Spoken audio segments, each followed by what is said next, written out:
ایک اور سوال ہے کہ آج کا نوجوان معاشی اعتبار سے بہت سی پریشانیوں میں مبتلا ہے، ایسے میں نوجوان خرابی کی طرف تیزی کے ساتھ جاتا ہوا دکھائی دیتا ہے۔ سوال یہ ہے کہ سیرت کی روشنی میں کس طرح آسودگی حاصل کی جا سکتی ہے؟ اصل میں یہ سوال تو پورے نظام کے حوالے سے ہے کہ ہمارا جو پورا نظام ہے وہ نظام لوگوں کو کوئی رہنمائی فراہم نہیں کرتا، بلکہ پورا نظام ایک غلط سمت میں چل پڑا ہے، جس کے نتیجے میں اب مارا ماری ہے۔ ہر آدمی اب یہی سوچتا ہے کہ میں کس طرح سے شارٹ کٹ لگا کر راتوں رات امیر بن جاؤں، اور اس کی وجہ یہ ہے کہ وہ اپنے بڑوں کو یہی کرتے ہوئے دیکھ رہا ہے۔ ہمارے ملک کے سیاستدان ہوں، بڑے بڑے تاجر ہوں، کاروباری لوگ ہوں، شہروں میں جن کی مثالیں دی جاتی ہیں، اب تو یہ ہو گیا ہے خاندانوں میں بھی۔ پہلے یہ زمانہ تھا کہ جو لوگ حرام کمانے والے ہوتے تھے، لوگ ان کے گھر کھانوں سے بھی اجتناب کرتے تھے۔ اب معاشرے میں یہ ہو گیا کہ معیار یہ ہے کہ جس کے پاس زیادہ پیسہ ہے وہ بڑا ہے، اور اس کی کوئی تفریق نہیں رہی معاشرے میں کہ وہ حرام کماتا ہے یا وہ حلال کماتا ہے۔ قدر اس چیز کی ہے کہ اس کے پاس بڑا پیسہ ہے، لوگ اسی کے پاس جاتے ہیں، اسی کے ساتھ بیٹھتے ہیں۔ تو یہ معاشرے کے پورے سوچ کے دائروں کو تبدیل کرنے کی ضرورت ہے۔ مجھے اس فرد کے ساتھ بیٹھنے میں بھی کوئی حجاب نہیں ہونا چاہیے جو غریب آدمی ہے، جو مجھ سے یہ کہے کہ آج میرے پاس یہ پیاز روٹی ہے، یہ میں آپ کو کھلا سکتا ہوں۔ حقیقت یہ ہے کہ آج غریب آدمی جو حلال روزی کما رہا ہے وہ تو چھپتا پھرتا ہے، اور حرام کمانے والے دندناتے پھرتے ہیں۔ تو یہ معاشرے میں جو چلن ایک آ گیا ہے اسے ختم کرنے کی ضرورت ہے۔ ظاہر بات ہے نوجوان جب اس چلن کو دیکھتے ہیں تو وہ بھی سمجھتے ہیں کہ شاید یہی آج کی آواز ہے کہ شارٹ کٹ لگاؤ، پیسے کمانے کی کوشش کرو۔ ہمارے یہاں ایک بہت بڑا المیہ یہ ہوا ہے کہ دیکھیں، بچوں کی تربیت کی پہلی نرسری ہوتی ہے گھر۔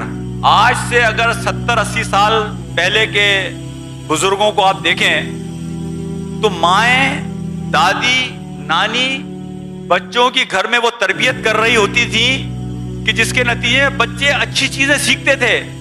کہ بیٹا، یہ مثال کے طور پر مجھ سے ایک صاحب نے کہا کہ ہماری نانی ہمیشہ جمعے کی نماز سے پہلے 3 دن پہلے سے ہماری تیاری کراتی تھی۔ دیکھو بیٹا، جمعے کا دن آنے والا ہے، جب آپ مسجد جائیں گے تو آپ یاد رکھیے گا کہ آپ کو مسجد کے اندر کچھ پیسے دینے ہیں، پیسے رکھ کے لے کے جائیے گا۔ آج فجر کی نماز میں نے دیکھا، میں کہہ رہا ہوں بچوں کی شروع سے تربیت۔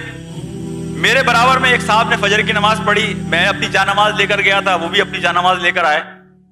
میں نے دیکھا وہ بزرگ تھے، آئے تو وہ اکیلے تھے، اپنی جانماز انہوں نے بچھائی۔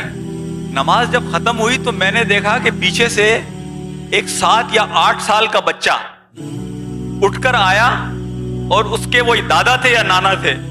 میں نے دیکھا کہ اس نے اپنے دادا یا نانا کی جانماز کو تہہ کیا، اپنی بغل میں جانماز رکھی اور اپنے دادا کے آگے آگے چلنا شروع کر دیا۔ مجھے اتنی خوشی ہوئی کہ یہ 7-8 سال کا بچہ فجر کی نماز میں موجود ہے، اپنے بڑوں کا ادب کر رہا ہے۔ اس کا مطلب یہ ہے کہ یہ اپنے بڑوں سے اچھی چیزیں سیکھ رہا ہے۔ اب ہوا یہ ہے کہ ہم نے اپنے آپ کو اتنا سیلف سینٹرڈ کر لیا ہے کہ اب دادا نانا بڑے تو بچوں کی تربیت سے بالکل خارج ہو گئے۔ اب تو ماں باپ یہ سمجھ رہے ہوتے ہیں کہ ہم اکیلے ہی سب کچھ کر لیں گے۔ بڑوں کا گھروں میں عمل دخل، میں حقیقت بتاؤں کہ گھروں میں برکت کا ذریعہ بنتا ہے، گھروں میں اللہ کی رحمتوں کا ذریعہ بنتا ہے، بچوں کی اچھی پرورش کا ذریعہ بنتا ہے۔ تو ہمیں بچوں کو شروع سے اگر صحیح سمت ہم انہیں دکھائیں گے تو انہیں اندازہ ہوگا کہ معاش بھی ایک ضرورت ہے اور بہت بڑی ضرورت ہے، لیکن میرا کردار بھی ایک اہم چیز ہے، میرے مورلز بھی بہت اہم چیز ہے، میرے ایتھکس بھی بہت چیز ہیں۔ مجھے جھوٹ نہیں بولنا ہے، مجھے لوگوں کو دھوکہ نہیں دینا ہے۔ آپ یقین کریں، ہم زیادہ پریشان معاش کی کمی کی وجہ سے نہیں ہوتے، ہم زیادہ پریشان اپنی اخلاقی جو ہماری اس وقت حالت ہے اس کی وجہ سے ہوتے ہیں۔ اگر ہماری اخلاقی حالت اچھی ہو، معاش کمزور بھی ہو، میں نے بے شمار لوگوں کو دیکھا ہے کہ روٹی دال کھانے کے باوجود بھی وہ خوش رہتے ہیں، مطمئن رہتے ہیں۔ لیکن بے شمار لوگ آپ کو ایسے ملیں گے، ان کے سونے کے محل بھی ہوں تو ان کے یہاں بے سکونی ہوگی، اس لیے کہ انہیں پتا ہے کہ اہمیت کردار کی ہے، اہمیت سچ کی ہے، اہمیت مورلز کی ہے، کردار کی ہے۔ معاش بھی اس کی ضرورت ہے، اس کی بھی کوشش کرنا ہے، لیکن not at the cost of میرے مورلز، ویلیوز اور اخلاق۔ تو یہ ساری چیزیں ہم ساتھ لے کر چلیں گے تو انشاءاللہ اب ماں باپ بچوں کو سکھائیں کہ بیٹا ہم معاش کی کوشش کرتے ہیں اور اللہ یہ منع نہیں کرتا، نہ ہمارے نبی نے یہ منع کیا کہ تمہیں اچھا معاش ملے تو اسے تمہیں چھوڑ دینا چاہیے، نہیں، دین میں ایک وقار ہے اور ہر مسلمان اگر وقار کے ساتھ رہے، اچھے معاش کے ساتھ رہے تو اس میں بھی حرج نہیں ہے، لیکن اپنی چیزوں کی اہمیت کو بھی دیکھنا ہے۔